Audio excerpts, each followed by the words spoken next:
Hello everyone, and thanks for joining us today. I'm Lisa Weir. I am the CEO of Oneupweb, and with me I have Duncan White, our Director of Client Services.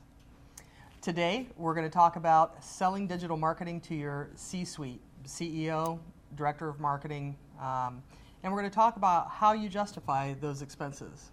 You got it. We're going to talk about how to get to the meeting, have the information you need ready, and we're going to talk about what information you're going to need as you look at various digital marketing channels like search engine optimization, pay-per-click, social media, and even website design. So let's get to it. Let's jump right in with SEO. Well, we hear a lot of objections from C-level executives regarding SEO because it's not an easy process. There's a lot that goes into it. It's kind of complicated. They don't really understand it very well. So one of the first objections we commonly hear is the time to see a return. How much time it takes to get a return on that initial investment. Because oftentimes it's pretty significant and they need to understand. Yeah, they do, and it's not like pay-per-click where you go out, you put your ads up, and you're live and you're getting a feedback response.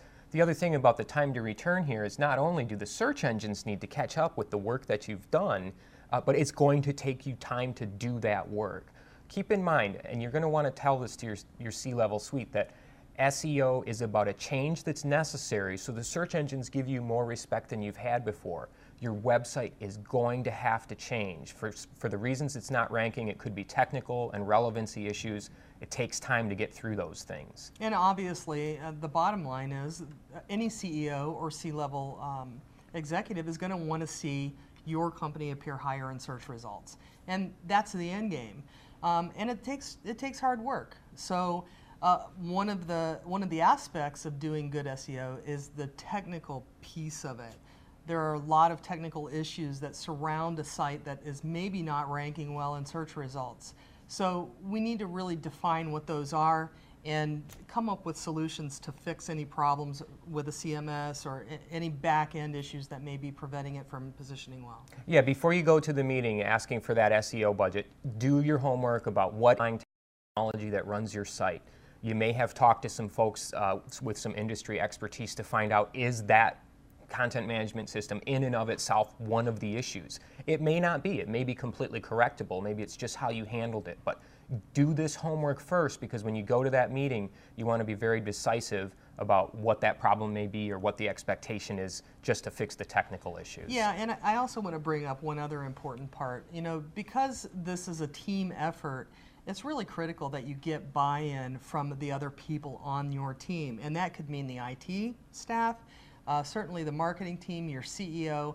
Get buy-in from it because it's going to take your agency and your internal team working closely together to implement these changes and make it a smooth process, which reduces the amount of time that it takes to get it all implemented and working for you, and for the search engines to start picking it up and recognizing it. Yeah, have that buy-in in advance, because once you get up and started and you're running this project and people are waiting for changes to be made, you don't want to then now finally be talking about making these changes or finally budgeting for IT's time. We know that they have a lot of extra time to do whatever we tell them to do, right? No. They don't. And one other piece too that I'll bring up here is that the downside to not being positioned well in search is not only the fact that you're not represented there, but let's look at it this way. Your competitor is positioned there. Somebody is. It's your competitor. They're going to likely win that business. So not only did you lose it, but they won it. So it's like a double hit, and if you're there presented with them, then you become a part of your prospect's decision-making process. Yeah, absolutely. We're going to talk in a minute about how to sort of calculate what you could potentially see in returns on SEO, but I love that you brought that up, Lisa, because risk of inaction here is a big piece of this. The inaction is somebody else is making the sale. And you're not. And you're not. Yeah. Well, yeah, let's talk about, so who's going to get this done? If SEO is so technical, all these people need this knowledge, should we just hire somebody internally to do this? Should we go outside and get an agency? Yeah, so that's the agency or in-house question. And there are pros and cons to each of them. In-house, your in-house team is going to know your business best. However, what they don't know is SEO. They may go to some expos or read up on SEO or be a part of some newsletters, but it's really difficult for any small in-house team to truly stay on top of SEO. And now factor in the fact that social media has a huge impact on SEO. The piece that really says you should talk to an agency about doing your SEO, number one, we're an agency, so obviously that's what we want. But two, the positive piece of this is that an agency has an entire company dedicated to staying on top of this industry and educating one another. Not only that, their client base, likely they've worked with companies that are very similar to you or have some of the same challenges, and they're going to be able to call on that experience to do a better job for you. Yeah, they've lived through the challenges. They're actually going to make this thing go way faster. It could be a big reason that you're not doing SEO right now. Nobody has time. You may find out there's some people in your company that do have a little bit of expertise. So before you go to the C-level suite, figure out what your human bandwidth is capable of from an expertise standpoint, but then also, do they have time? If someone comes in and says, hey, SEO is going to add another 100 hours to your job this month, does anybody have that time? And if not, it may be a good reason to go with an agency. And how many times have we talked with clients who have an internal SEO team and they're just slapping at it? You know, yes. they're bidding and piecing it, and that it's not going to move the needle. You have to really go at it with a dedicated team, get everything done, and it's almost like launching a new effort, launching it all at once to see that needle move in search results. So how do you justify the investment? Yeah, absolutely. And when we look at SEO at the first hand, and if we make the assumption right now that you're not going to redesign your website to make more sales just by having a better website, you might as well go in at first with SEO saying, hey, we're going to at least convert business at the same pace we have before. So you're going to need to go back and do your homework and find out, what are your site's conversion rates right now? How much traffic has your site gotten? How many of those people made a purchase? What was the average order or value of that purchase? And then there's some other things we can do to say, well, how will this then project new business on the SEO side? Yeah, because there is all of that traffic that you're not getting. I mean, what you're talking about is current statistics, but what about all that you're missing out on? So one of the simple formulas that we have to help you justify that investment is how much traffic is currently coming to your site, how many unique visitors per month, what is your average conversion rate, and then multiply that times your average order value or your average lead value, and then you're going to come up with a return. If you invest $100,000 in SEO and you can get $1 million in a return, sounds like a pretty good investment to me. So make sure though that whoever you're talking with, your SEO company, make sure that they're giving you some sort of sense of what missed traffic there is out there that is obviously going to help your return number. Yeah, there's a reason you're doing this. There's a sense, and I call it the vanity side of SEO. Hey, we're not ranking, and you're just looking at search results. But those search results lead to traffic and lead to sales.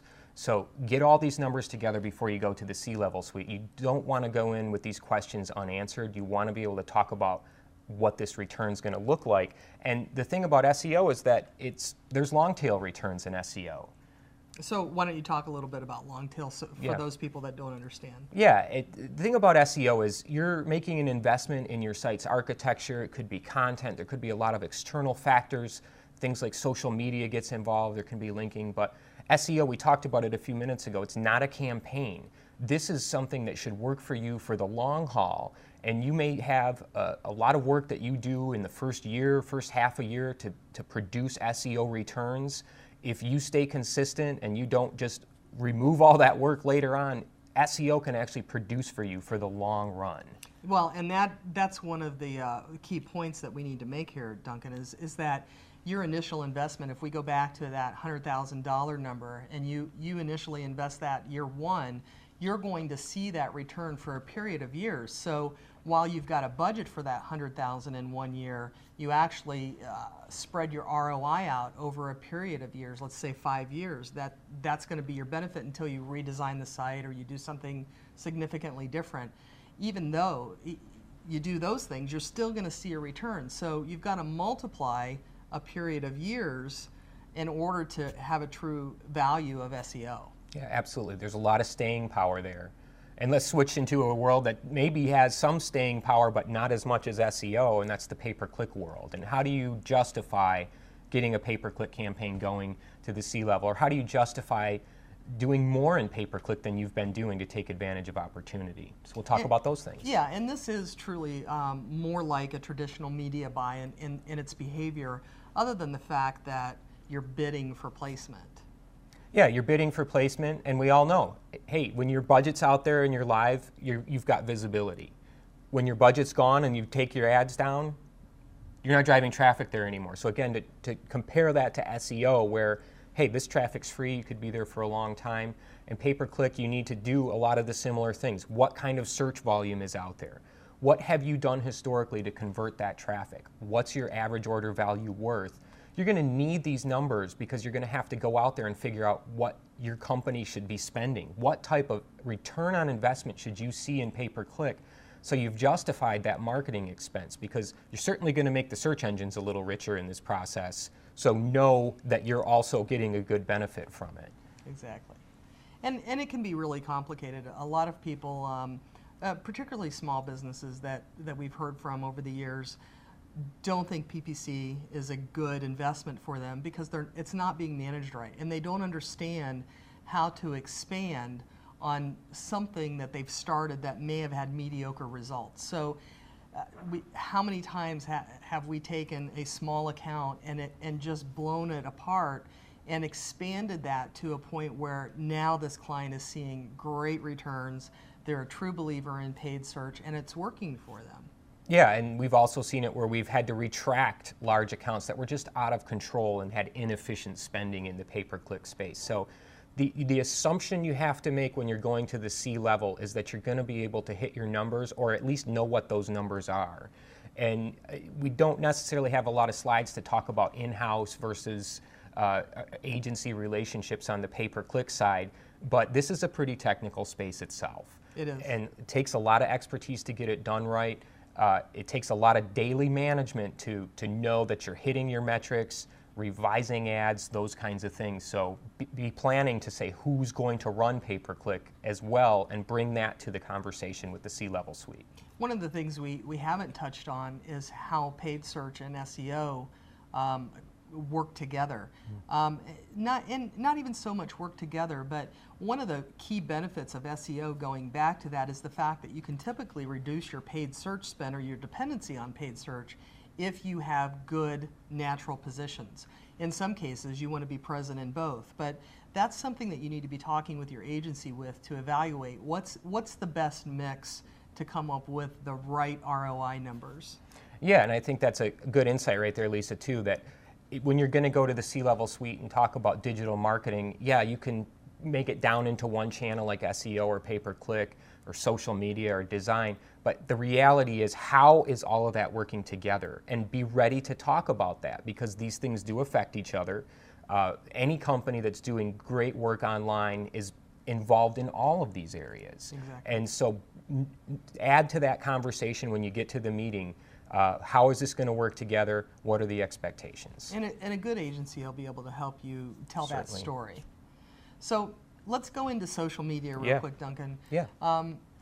A lot of people are asking us, how do you measure the effectiveness of social media, and how do you put a number on the return for social media? Yeah, exactly. Well, why are you there? And that's a big question you've got to ask right out of the gate.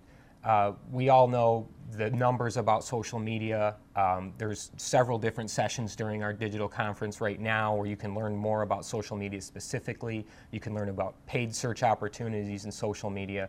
But figure out why you're going to do it before you go to this meeting with the C-level suite, because they're going to ask a lot of questions. And let's talk about some of the things that you can actually measure in social media. Yeah, if you're not running a specific campaign, and you've got a presence in social media, and you've got somebody dedicated to posting daily on Facebook or doing the occasional tweet, this is for you. We're not talking about campaigns, that's a separate subject, but let's talk about the day-to-day presence in social media. You know, the way you measure its effectiveness is really on how engaging is it, how many people are interacting with you. What's the sentiment out there? What are people saying about your product? Are they spreading the word for you? Is it good, bad? You know, how do you get people involved in it? And that's one of the good ways to measure it. Yeah, and you can say, hey, look, we're going to know how effective this was as far as, are we generating conversation? Have we learned more from our customers that really love us, the people we should maybe be listening to because they buy from us all the time? What have they said about our products in the social media space? What is that sentiment? Are there more people talking about us in social media than ever before now that we've joined the conversation? And these are the things you're going to want to talk with about the C-level, with the C-level suite, because these are the types of things you're going to be able to measure. And we look at something like Facebook, we look at YouTube. There's background information there so you can go in and see just how many friends do we have, where are they coming from, how many more people are talking about us. So know what you can measure before you get into these conversations. Exactly. So how to measure social media success? I mean, really, what is it boiling down to? Get beyond the cost versus return, because social media is not a direct response sort of marketing channel. You're going to see different benefits coming from it, and you're going to discover new things about it. But you can certainly count on social media as being a branding initiative. A lot of people are setting up storefronts in Facebook and so on. But you really need to, number one, create a presence there and start building that. And then start determining what your return is based upon your presence. It's one of those, it's a newer marketing channel. I remember the early days of SEO when people just weren't buying into it, and now it's a given. You have to be in SEO, or it's a given that you have to be in PPC. Social media is the very same thing. You've got to be involved in it. And sometimes it takes a while for that channel to come around to you and demonstrate how you're going to recognize a dollar value, but right now it's important to be there. It's extremely important to be there. It's a huge part of the integrated marketing mix. And again, when you're trying to get the C-level to say, let's go for it, you want to talk about ROI. Well, how about risk of inaction? We talked about that on the SEO side a little bit. Is your competition already running past you with this? Or is nobody in your space embracing social media and you're going to be the first ones to market with this and really have a chance to get that kind of customer satisfaction and insight that's going to help you grow your business and understand how to market it online and, frankly, offline? So bottom line is, we've kind of danced around it. There's no great way to say this is the return. For every dollar you spend in social media, you're going to get $10 in return. It just doesn't work that way right now. I suspect that the day will come. But right now, that's not where we're at, and it's important enough to be there. It is absolutely important to be there. So let's move on and talk a little bit about just your website itself. Everybody should go through a website redesign process at the right time, but what are the drivers to that? When you're going to go in and say, hey, we need the site redesign, what are the things you're going to need to tell the C-level that's going to say, yes, okay, here's a budget to get that done? One of the easiest ways, and we went through this process here internally, is if we bump our conversion rate by 1% or by 3%, what does it mean to us as a company or an organization if we bump our conversion rate by just a couple of points? It can be a pretty phenomenal number if you take the time to kind of extrapolate that and figure it out in your particular case. Almost always, if you go through a redesign, and it's a good redesign, you're going to better your conversion rate. That coupled with a strong SEO program and paid search and social media, now you've got the ball rolling. But I'll digress. Yeah. Let's stay on website design. Well, they're so interrelated, and you know what, I think that in some cases, bringing all of these things to the C-level suite, if you've got a good presentation and you've got it packaged together, makes all of them work better, where you just go onto one channel. You know, something that you're going to hear a lot of you when you go to the redesign is, Lisa, well, the redesign is just going to take us so much work. Why don't we just put more money in pay-per-click right now and keep driving more traffic, and we'll make more sales that way? I know, it's much easier to put a Band-Aid on a wound versus fixing the problem to begin with.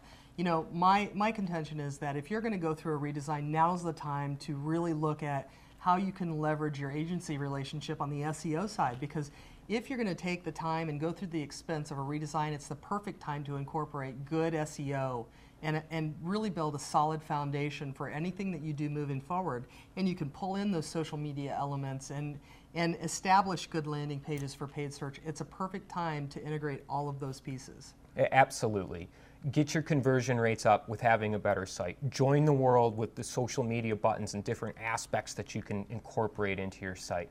So when you bring web design to the table, the conversation with the C-level suite is not just, hey, you know, we're tired of the images on the home page and we just need a fresh look. No, put some numbers behind it and create this greater conversation. Let's talk a little bit just about a couple of the factors, and you can check our presentation and look at the slides, but there's a couple major things that really affect consumer expectations when they're going to make a purchasing decision online, and you want to make sure that your website's going to be able to accomplish these things.